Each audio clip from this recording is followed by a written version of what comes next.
সুপ্রভাত সবাইকে। কেমন আছো সবাই? আশা করছি তোমরা সবাই ভালো আছো, আর আমরাও বেশ ভালো আছি। আমার আরও একটা নতুন ব্লগে আবারও তোমাদেরকে স্বাগত জানাচ্ছি। তো এই যে ঠাম্মা দিদার হাতের মাখানো এই আদর, এই ভালোবাসা কে কে মিস করো বলো তো? আমি অনেক বেশি মিস করি, কারণ যখন দিদার বাড়ি যাই তখন দিদাকে বলি অনেক সময় মেখে দিতে। আর এই যে এই মাখা খেয়েই কিন্তু ছোট থেকে বড় হয়েছি। ঠাম্মার হাতের, দিদার হাতের মাখা খেয়ে আমি না বিয়ের পরে শ্বশুরবাড়িতে এসে নিজের হাতে মাখা শিখেছি। বিশ্বাস করতে পারছো? আশা করছি তোমাদের বিশ্বাস হবে না হয়তো বা এই কথাগুলি শুনলে, তবে এটাই সত্যি যে আমি বিয়ের পরে শিখেছি যে কিভাবে মেখে খেতে হয়। কারণ আমার ঠাম্মা না হলে দিদা সবসময় মেখে দিত। ঠাম্মা অসুস্থ ছিলেন, ঠাম্মা সবসময় মেখে দিতে পারতেন না। আর বিশেষ করে মামার বাড়িতে গেলে কখনোই নিজের হাতে ধরে খেতে হয়নি। দিদা সব সময় নিজের হাতে মেখে খাইয়ে দিয়েছেন। তার জন্য এই স্মৃতিটা একটু ক্যামেরাবন্দি করলাম, থেকে যাক আমার স্মৃতির মণিকোঠায়, তাই না? আর এই যে দেখো এবার এখানে বেগুন আর মশলাটা চটকাচ্ছি। মশলাতে ছিল পেঁয়াজ বাটা আর একটু লঙ্কা। তো এটাকে ছোট মাছ দিয়ে রান্না করব। সেদিন যে দিদা মামার বাড়ি থেকে, মানে মামার বাড়ি গাছ থেকে যে বেগুনগুলা নিয়ে এসেছিলেন সেইগুলা দিয়েই ছোট মাছ রান্না করব। আর ঘরে ধনেপাতা আজকে ছিল না, আর বিলিতি ধনেপাতাও দিইনি, শুধু সিম্পলি এভাবেই রান্না করব। আর রান্নাটা কিন্তু বেশ ভালো লাগে। আর মিঠির পাপা নিয়ে এসেছিল মাছ, সেই মাছগুলোও দিদা বেছে দিয়েছে। জানো, দিদা না কোথাও গেলে মানে বসে থাকতে পারে না, এটাই হচ্ছে ওনার সমস্যা। বসে থাকলে ওনার খুব কষ্ট হয়, বসে থাকতে থাকে। তো এই টুকিটাকি করতেই থাকেন সব সময়, আজকে নতুন নয়, সব সময়।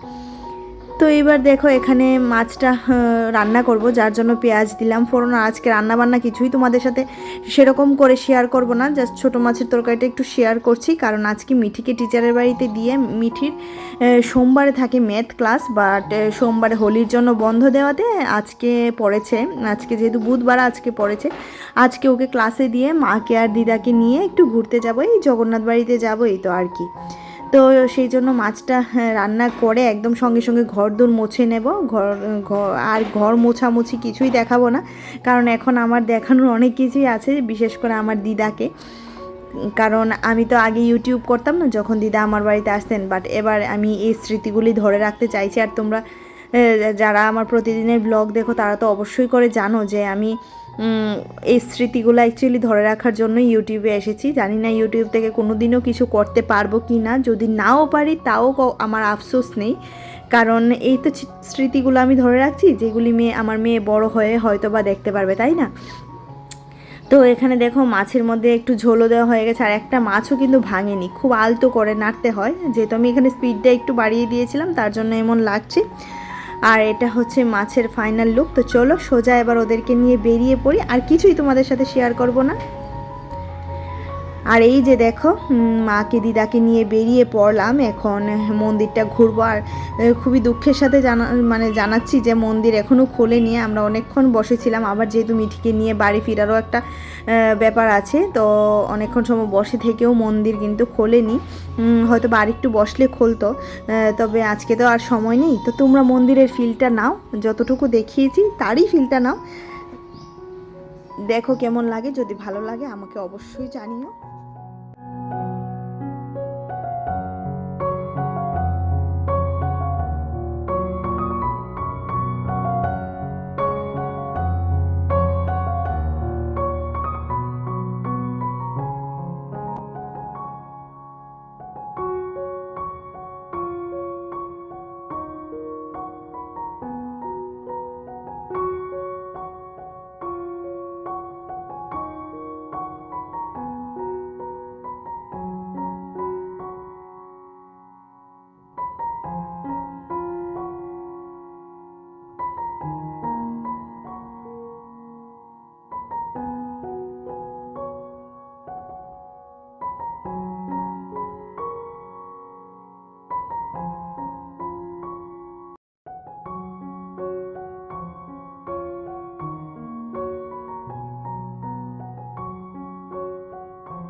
চলো মন্দিরের পরিক্রমা শেষ করে এবার বেরিয়ে যাচ্ছি এখান থেকে গোপু সোনার জন্য একটু মিষ্টি নেব।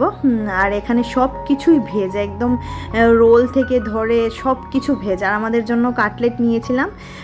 তো চলো আর মিঠিকে নিয়ে এখন বাড়িতে যাই। আমার এই ব্লগটা ভালো লাগলে লাইক করে দিও, কমেন্ট করে দিও, আর চ্যানেলটা সাবস্ক্রাইব করে পাশে থেকো। তাহলে হয়তো বা আমার ভিডিও করার উৎসাহটা অনেকটাই বাড়ে, আর তোমাদের এক একটা লাইকে অনেকটাই ভিডিও করার উৎসাহটা বাড়ে। আজকে ভয়েস ওভারটা একটু কমই দিলাম, কেমন লাগলো আমার ব্লগটা জানিও। আর যারা যারা পাশে আছো তাদেরকে তো অসংখ্য ধন্যবাদ জানাচ্ছি। তো চলো সবাই ভালো থেকো।